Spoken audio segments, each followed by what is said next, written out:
आपल्यासोबत माजी खासदार रामदासजी तळस आहेत. आपण त्यांच्याशी बातचीत करूया आणि त्यांच्याकडनं जाणून घेऊया नेमका काय प्रकार घडला होता. साहेब काय सांगाल, नेमका काय प्रकार घडला होता? सकाळी रामाचं दर्शन करण्याकरिता दरवर्षीप्रमाणे मी सुद्धा, माझी मिसेस, मी आणि माझे कार्यकर्ते हे सर्व सकाळी 10 वाजता देवीच्या 155 वर्ष ज्याचा इतिहासाच्या राम मंदिरामध्ये दर्शन करण्याकरिता गेलो होतो. आणि मी दरवर्षी त्या ठिकाणी जातो आणि जवळून दर्शन करतो, गाभाऱ्यात जाऊन त्या ठिकाणी दर्शन करत असतो. तिथं मान सन्मान माझा करते. परंतु यावेळेस मला विचित्र वागणूक त्या ठिकाणी मिळाली.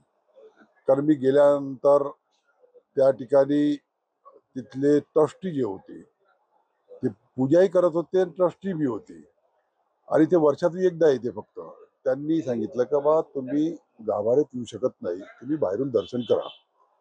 आमच्या कार्यकर्त्यांनी त्यांना विचारलं का आमची 40 वर्षाची परंपरा आहे आणि आजचं रामनवमीचा उत्सव आपण मानत आहे. राम जन्म आहे आज.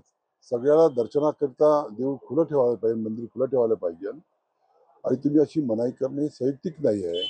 त्याने सांगितलं का मी या ठिकाणचा ट्रस्टी आहे, मी म्हणीन ते पूर्ण दिशा या ठिकाणी राहील.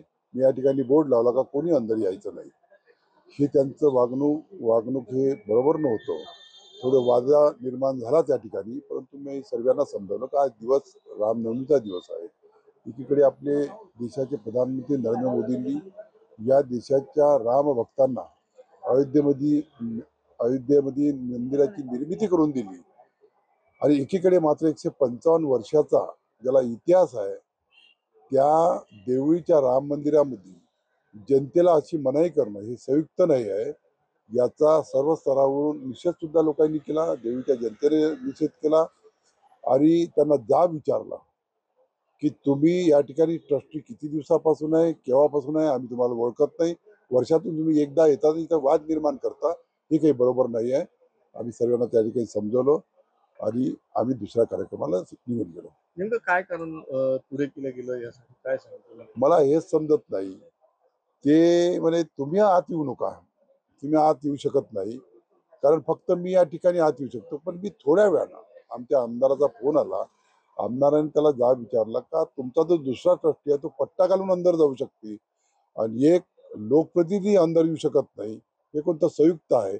म्हणजे ज्या देवस्थानची 200 एकर जमीन याने हडपून टाकली आहे, फक्त 155 एकर याने जमीन विकली, 25 एकर फक्त जमीन राहिली.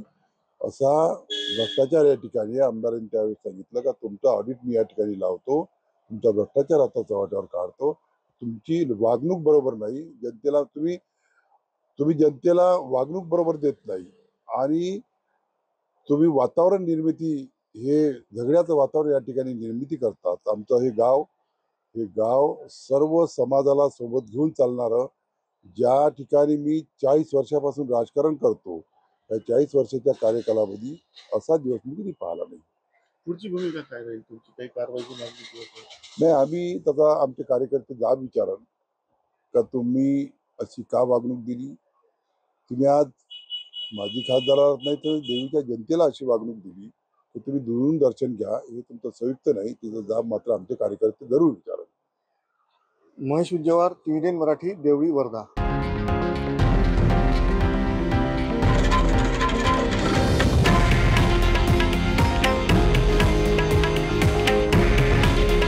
हे आहे देशातील नंबर 1 न्यूज नेटवर्क आणि आपण पाहत आहात TV9 मराठी.